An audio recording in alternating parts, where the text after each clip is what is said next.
Hi, this is Paul Tyler with another episode of the Reimagine podcast. And with me is my co host, Laura Haber. Laura, how are you? Yeah, I'm doing well. Thanks, Paul. It's great to be back, and I'm excited. Today, we have a very interesting story to tell. And with us, we have three individuals from Infinilytics. So, John, Rama, Tim, why don't you go through and tell us who you are and what it is that you do as a company? Okay, I'll go first. Hello, everyone. John Standish. I am the Chief Innovation Officer here at Infinilytics. So, how I got here, I'm in my second career, 10 years in technology.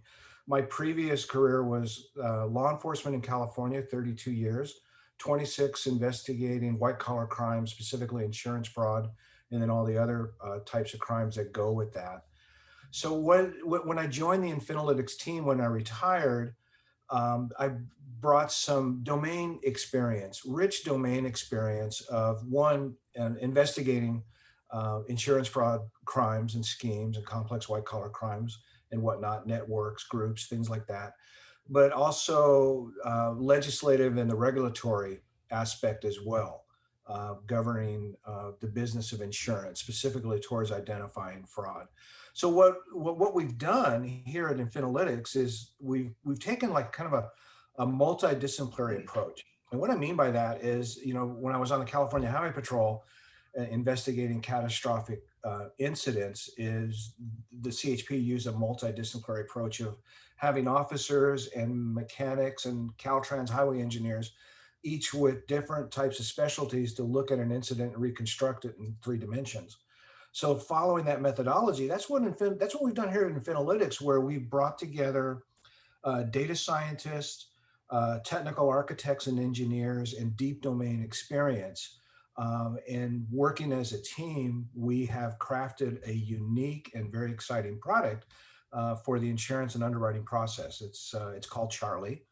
It's a platform, and we'll get more into it. So what I want to do is just kind of like, let's go right down the line. I'd like to introduce Rama, who's with us, who is our Chief Technical Officer. So Rama, why don't you introduce yourself? Sure. Thanks, John. So I am Rama. I'm the CTO of Infinilytics. So my background is, a very technology background. I used to work at Qualcomm for close to 19 years before joining Infinilytics. Led some pretty strategic projects there, like enhancements on Wi-Fi calling, getting TV to the cell phone. I also drove the Wi-Fi industry, working closely with the Wi-Fi Alliance and various other companies like, KDDI, Samsung, and others in kind of getting the machine learning aspect and optimizations into Wi-Fi using machine learning. So that's really where I just got completely interested in what all the possibilities that machine learning and AI can bring to the table. And at Infinilytics, I work closely with John and Tim and the team here in terms of taking the domain expertise. Like John mentioned, it's a whole multidisciplinary approach. That's really I think that is key. That is key. You need to get the business people, the technical people together and work together. And that's really when great solutions are born. So, that I'll hand it over to Tim to give a brief introduction. Go ahead, Tim.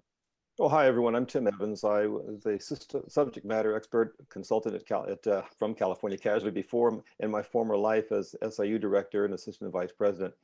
But currently at Infinilytics, I'm enjoying working with these two gentlemen and others because I look back at my career, 42 years in the insurance industry, mostly in claims management. And as I mentioned, SIU director for most of the country. We needed the type of technology that AI brings, but did not have it. And as a consequence, investigations sometimes didn't get started quickly enough, or we didn't recognize fraud quickly enough, or we didn't recognize potential bad faith issues. And we kind of drug along with manual reporting and paper documents. Before the broadcast, we were kind of chuckling about having these spreadsheets of all the reports we ran. I ran queries almost on a daily basis to find out where the pain points were as an SIU manager, because if you have 50 states under your belt, there can be fraud schemes popping up all over the place. And we were a relatively small company, but we tried to recognize the fraud trends. I guess we called it, we were spread thin. okay, to be honest. And we had a network of private investigators. Within that, you still had to fight fraud. You still had to handle your claims. You still had to service your customers, and you still had to fast track your claims going through. And if you failed on any of those areas, the insurance company could really suffer. And again, it's a small company, so we could have really had some serious issues. I ran into John Standish 22 years ago when I became SIU manager, and I was admiring his skills as the chief of the fraud bureau. And I joined what was called the Insurance Fraud Advisory Board. And the Insurance Fraud Advisory Board was legally permissible in California, set up by the insurance commissioner, where insurance executives in the SIU area would meet on a quarterly basis with the Department of Insurance. And we cross-pollinated. Now, John was talking about how we have multidisciplinary approaches to Infinilytics. That's where it started with me. And that's why I said, you know, if we have to send an annual report showing how many fraud cases we've recognized submitted to the Department of Insurance in not only California, but 13 other states, we need to make sure that we are on the same page, okay? Especially since California was our core business. We also needed to gather information and reporting that IT could bring to the floor and make sure we were able to have accuracy in our documentation. That's where someone like Rama would have been perfect. And so I was mentioning earlier that I work closely with our IT folks and work closely with the Department of Insurance and work closely with the NICB because that kept all the gears moving. With AI, it's a lot simpler than running manual reports. It's a lot simpler than running queries. It's a lot simpler than trying to fish data. And so here at Infinilytics, what we've developed is a product that helps SIU directors, it helps underwriters, it helps claims management, it claims executives. We think that it's something that the industry is leaning towards, but there are some older guys, I'm an old guy too, but there's some older guys who are kind of resistant to change. But AI is the future, and it's really the way that a small, medium, or large insurance carrier can really be successful. Yep. Yeah, well, I thought we'd focus today on sort of the problem and the people, and then get to the technology. You know, a lot of times we kind of jump straight to our tech, and for those of us who are fascinated with this, it's wonderful. But others, it helps to take a little bit of time, and think, okay, fraud. Okay, how many people can be doing this? Well, as we all know, it only takes one person or one individual to make a really big difference. Create a lot of harm in a company. Now, one of my, actually Laura and I were in a panel earlier, and I kind of talked a little bit about some of my other roles. One of them was like a 18-month stint doing, or 24-month stint running our another big life insurance companies. The special, it was the field inspection unit, right? Going out, we'd send people out to every office to look through records that agents were keeping to their clients, and it was actually really complicated to ferret out some, unfortunately there weren't many, we didn't encounter that many of them, but we'd stumble our way across real complicated schemes with amazingly simple things like, gosh, open this thing up, signature style looks remarkably similar on file 1 as it does in file 2. And it was always sort of pulling a thread out. Sometimes it was a mistake. Other times you'd say, wow, if we hadn't looked at this, we never would have encountered this whole thing. So tell us the story. Like if you both worked with us, come on, how complicated it is to figure out, did this car get dinged, okay, by that car, right? Can't be that hard. John, let me jump in here with this one. Okay, one of the cases that happened the last 2 years I was working, and I wasn't winding down my career. I was still pretty much gung-ho. I've always been gung-ho, especially in the fraud unit. But I recognized that there were certain people in different parts of California that kept coming up in the ISO, and they kept coming up in the same freeway. We saw accidents on the 405 freeway, and there were always multi-car accidents with multiple people inside of them. And I said, something's going on. So I contacted the NICB, I contacted the Department of Insurance, and we recognized, they informed me that there are fraud scammers out there that are organized. They are much more organized than your insurance company. They know they know who the negotiators are, the good companies, the poor companies, the good SIUs, the bad SIUs. I said, well, you've just motivated Tim Evans to go after your butts. And this is my new area of expertise. I'm going to go after these guys. Well, come to find out, recognize who they were, found out that there were tow companies, salvage yards, body shops, chiropractors, attorneys, all in a network. And they were preying on not only California Casualty, but all of the insurance companies, and worked with the NICB closely. They gave me some specific indicators of how they were setting up these staged accidents on the 405 freeway in Westwood. And okay, so I notified everyone at California Casualty. I said, this is what we're going to do. These are the indicators. If you have any cases like that, send them to me right now. Okay. Well, 3 months later, I'm working my job and I look at a claim that comes up on a query. And I said, oh my God, they just paid this claim. And there were 4 people in a limousine on the 405 freeway on the off ramp. And it was struck by another car that had pre-existing damage, that it was salvaged. And everyone jumps out and they get the same tow driver. I'm on the phone immediately. Give me this claim. Send this claim to me right now. And I'm all excited. Send this claim to me now. He said, we don't need to send it to you, Tim. I said, why? Because we just paid it and we were able to settle the entire claim for only $50,000. I said, you know what? My head's going to explode. This was the 3rd time the same group tried to attack us. I call it an attack because I was at war. That was the way I looked at it. And I said, give me the file anyway, and we will fight and get this money back.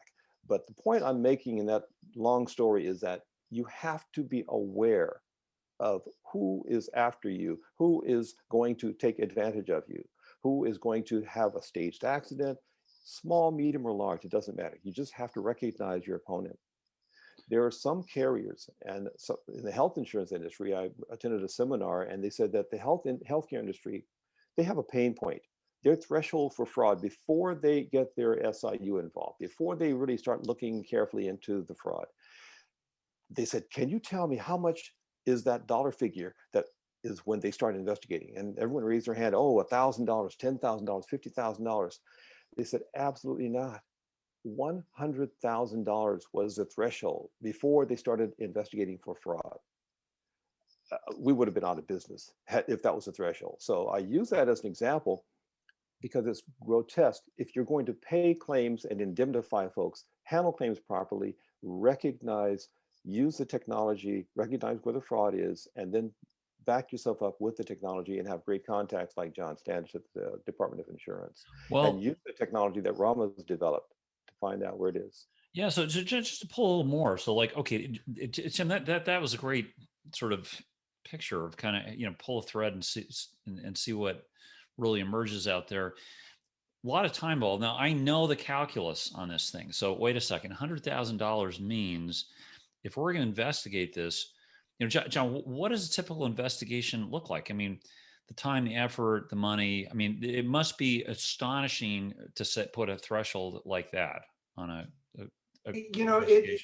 it is, and I have never. I mean, so okay, if you want to go into an enforcement program or an awareness program, I mean, you could fill a room full of experts, both from government and the industry side.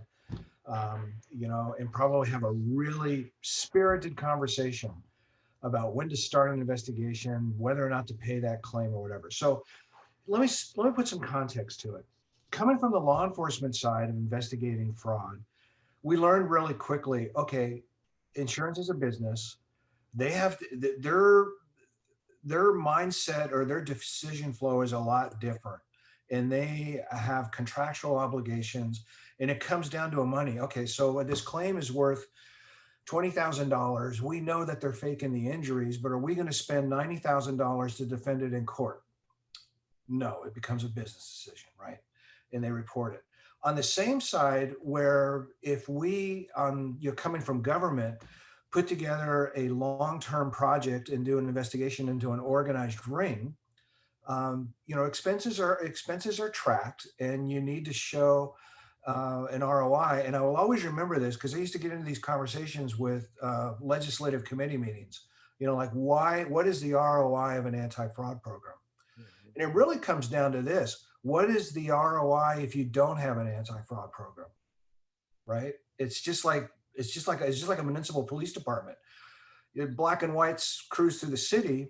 It's making a presence, right? Okay, don't do these things because the police are there. The police are watching. So how do you quantify that? It was interesting, I always used to admire what the US attorney and the FBI would do on their white collar crimes, because they would categorize, when they would do a report, it was called, one of the things that they would call out was PELP, potential economic loss prevented. How much money would that organized group have gotten away with if it wasn't stopped, if it was allowed to keep going? So I used to always use that analogy, but it's, getting back to the cost thing of it, I can only speak for California and the fraud division when I was there.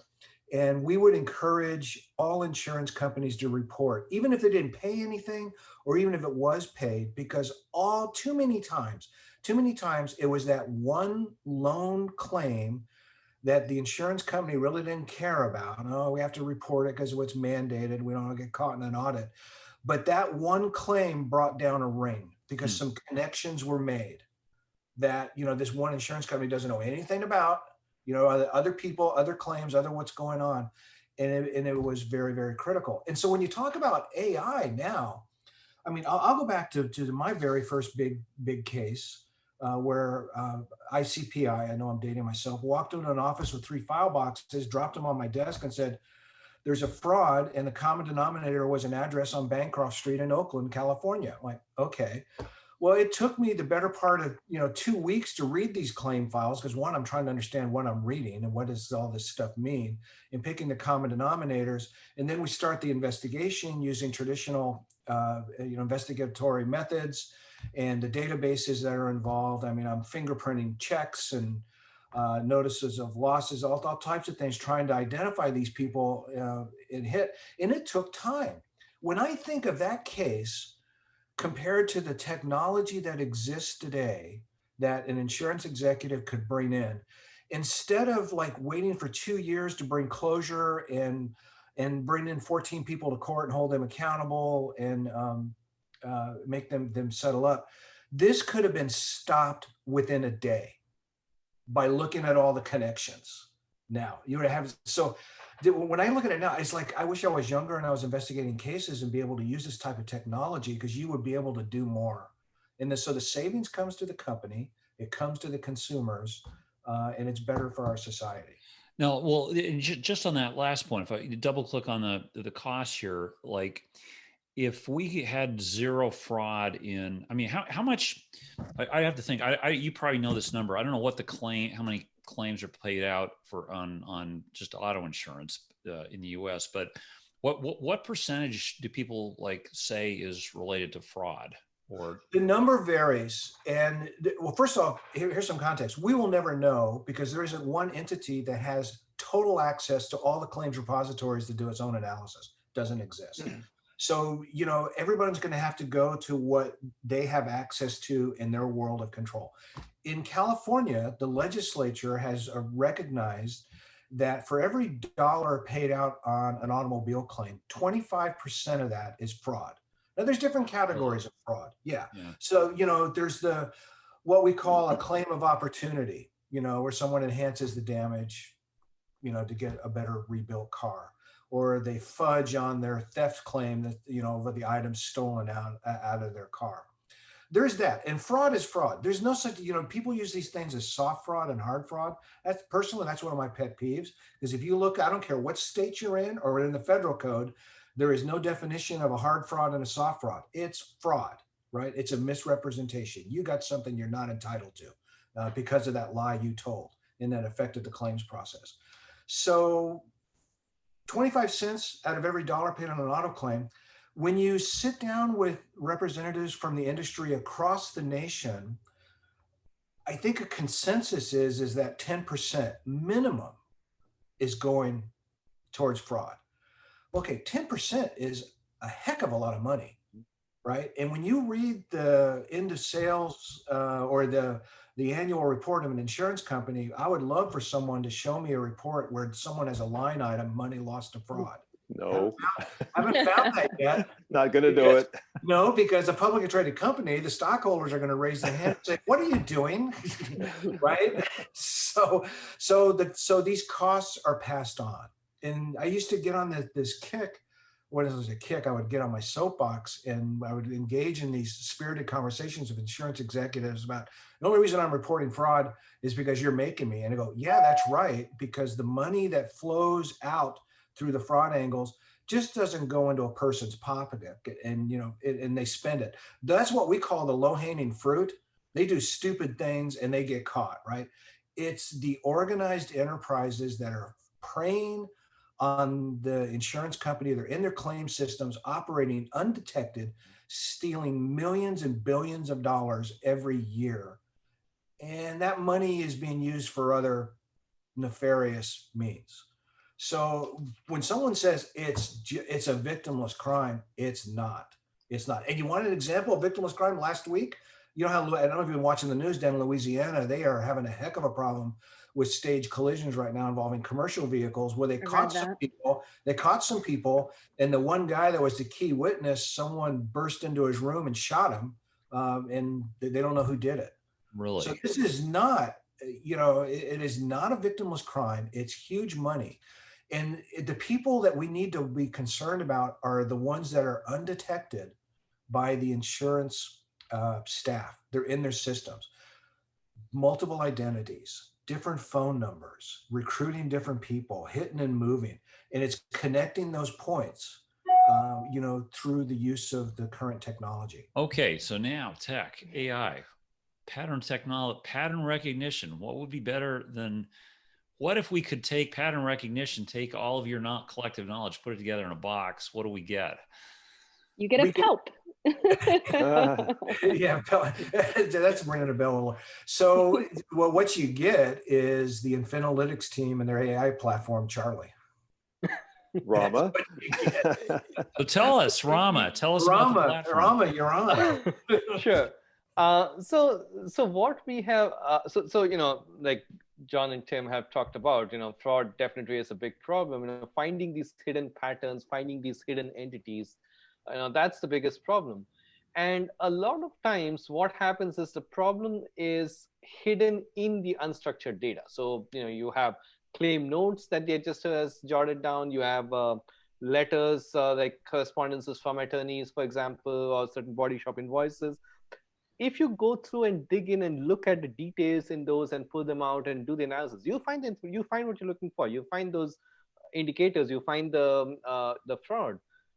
But it's a lot of work, and that's where AI can really help, because AI has the capability to really go through unstructured data, dig in, understand, mine all these things out, and automatically do the analytics for you.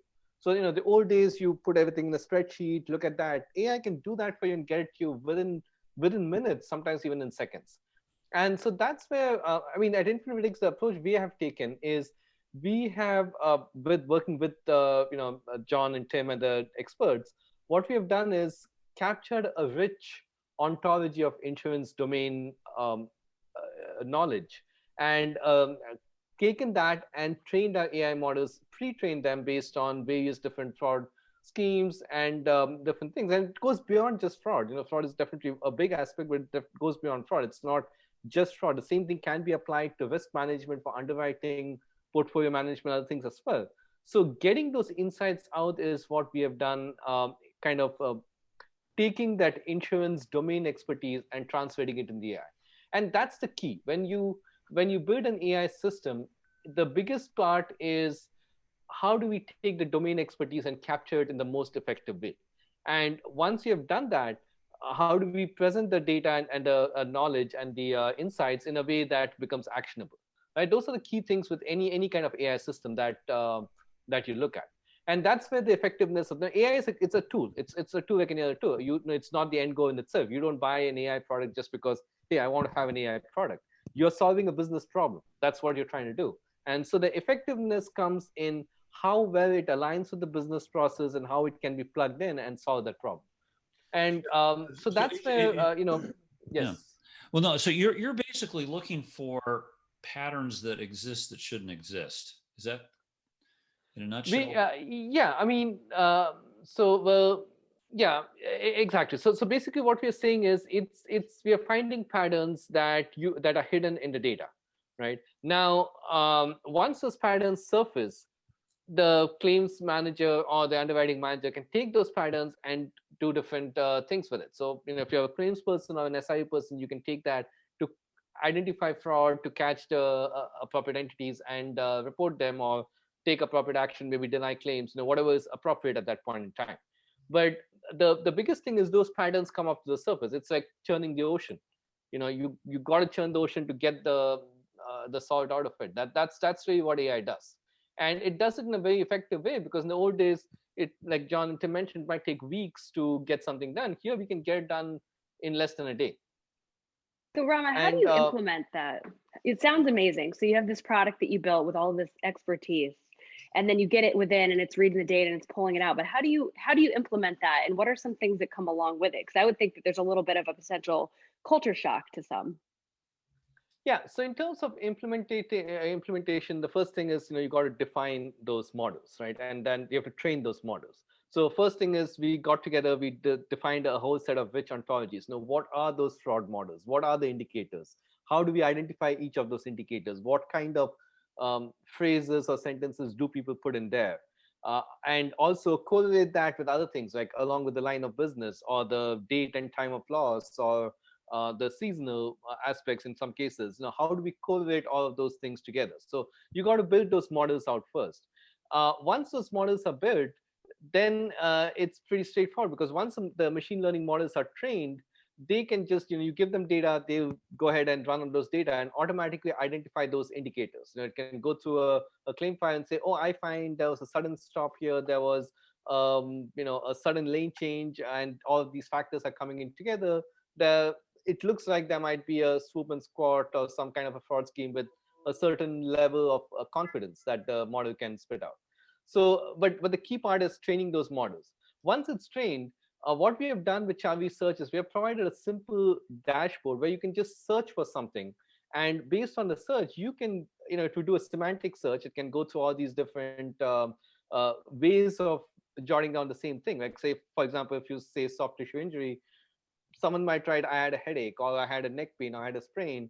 They all indicate soft tissue injury. So doing that semantic search is the key.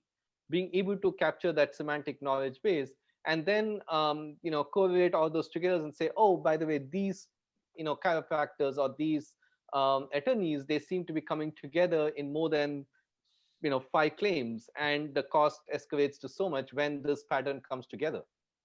So I'm a claims manager. Okay. Mm-hmm. Anthony down at the end, he's my star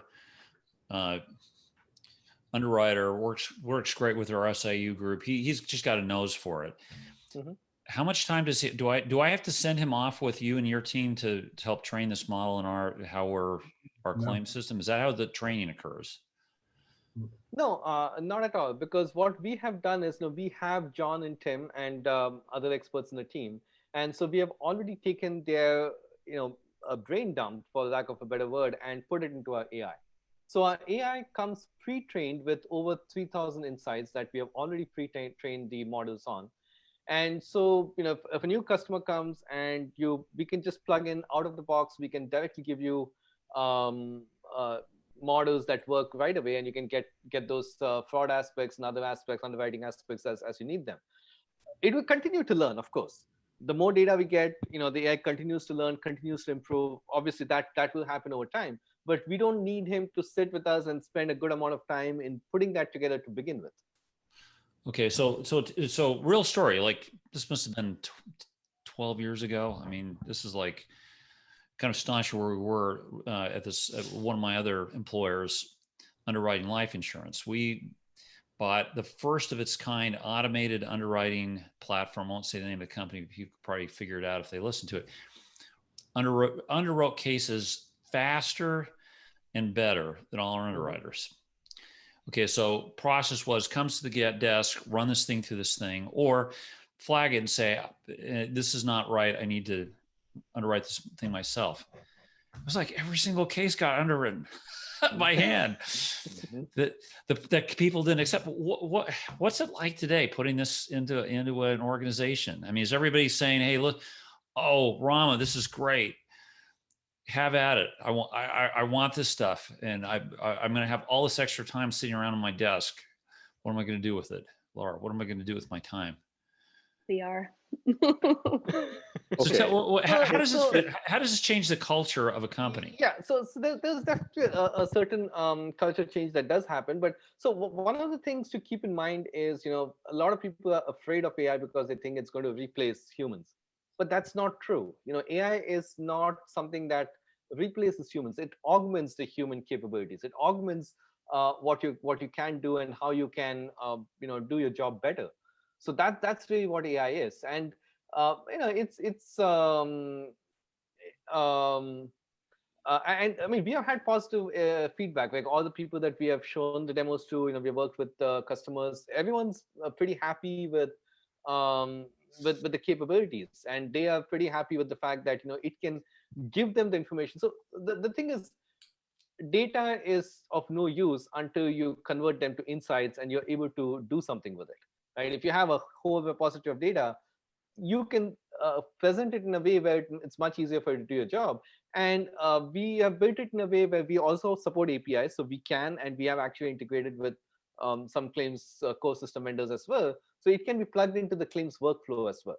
So I think that's the key. How do we plug it in, and how do we make it easy to use? It is a tool, and it's like any other tool. You got to use it as a tool.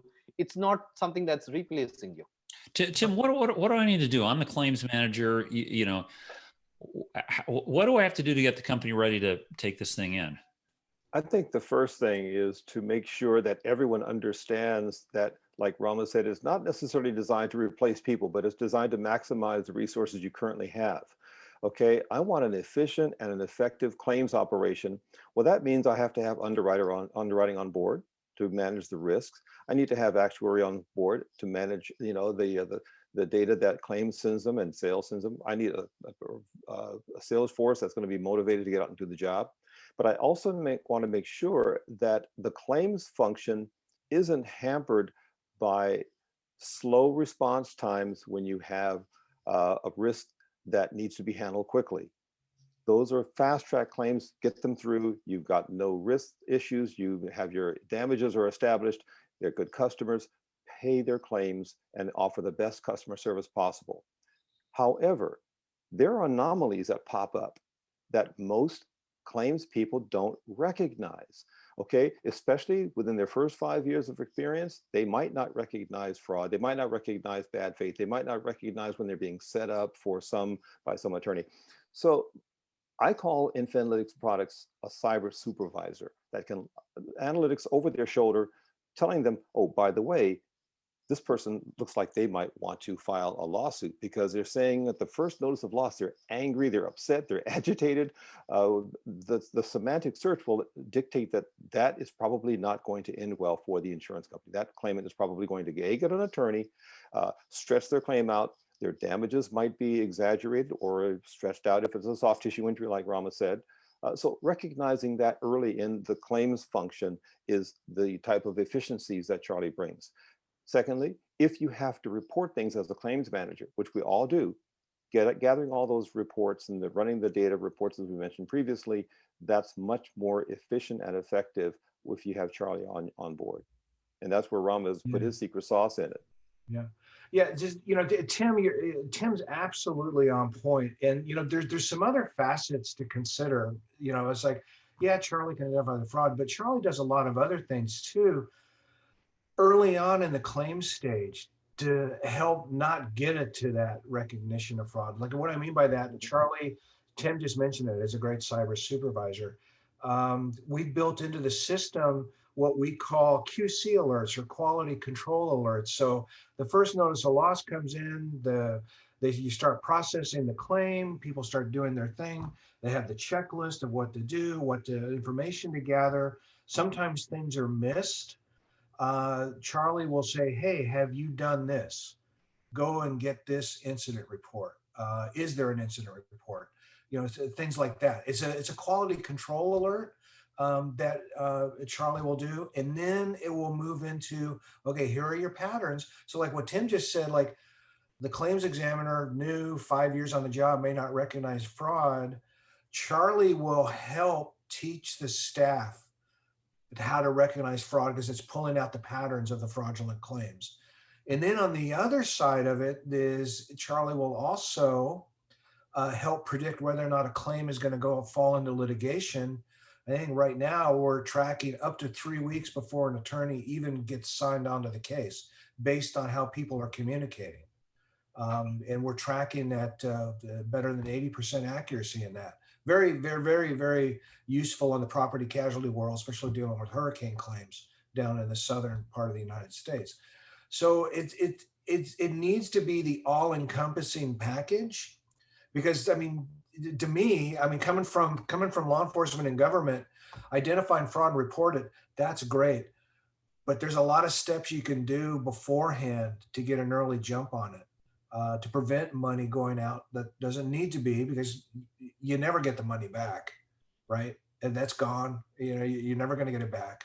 And two, you're going to be able to offer better products and better service and grow your book of business, what every CEO of an insurance company wants to do, right? Yeah, as you were speaking, it made me think we talk a lot about the claims piece of this, but the customer service element, it's pretty apparent that this, in a way, as much as it is, you know, a cyber supervisor, it's almost like a cyber customer service situation where you reminded on instance, this could be an opportunity to reach out, or this could be an opportunity to engage. So instead of just when they purchase it, when they claim upon it, there are instances in between where you can engage with them, which is very interesting. Well, and also I think if I'm a customer, if the I can receive my claim quicker because the company feels more comfortable that this is not a fraudulent claim. You're going to create a better experience as well. Mm-hmm. Sure. Yeah. And that's better customer service. And obviously better customer service means you can, and fewer risks means you can lower your premiums. With COVID, a lot of carriers gave 15% back or 10% back. Well, some other carriers said, no, we're not going to give you anything back. We're just going to give you the best possible claims experience, and we'll maybe waive your deductible if you have a claim during this COVID period. But the main thing is that they recognize they need to have efficiencies of scale, and they need to make sure that they're giving their customers the best service, the best claim service, and pay their claims quickly if they can. And if they don't pay the claims quickly, there has to be a very, very good reason. And if you don't pay claims on time, you make a DOI complaints. And also, if you don't send your cases to the fraud bureau, you may get audited for that. So compliance is another issue.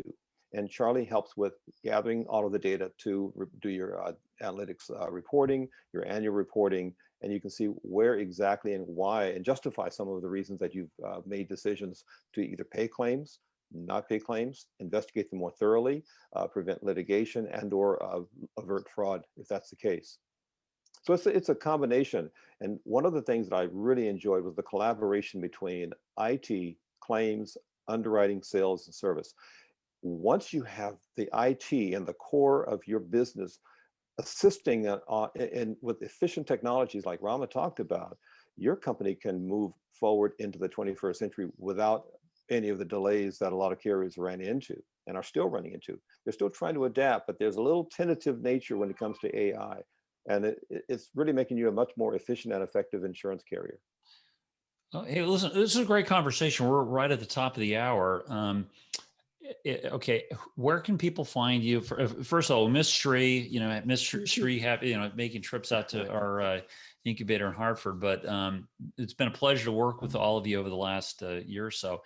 How can people find you? What's the easiest way to get a demo? Is it talking to you? Do you have videos that people could look at to get? We are pretty easy to find, infinilytics.com, and you can also send us an email, info@infinilytics.com. We answer really quickly, and we would love to meet with people and show you the demonstration, listen to what you're interested in, and help you solve your problems rather quickly. So don't be shy. We're here and easy to find.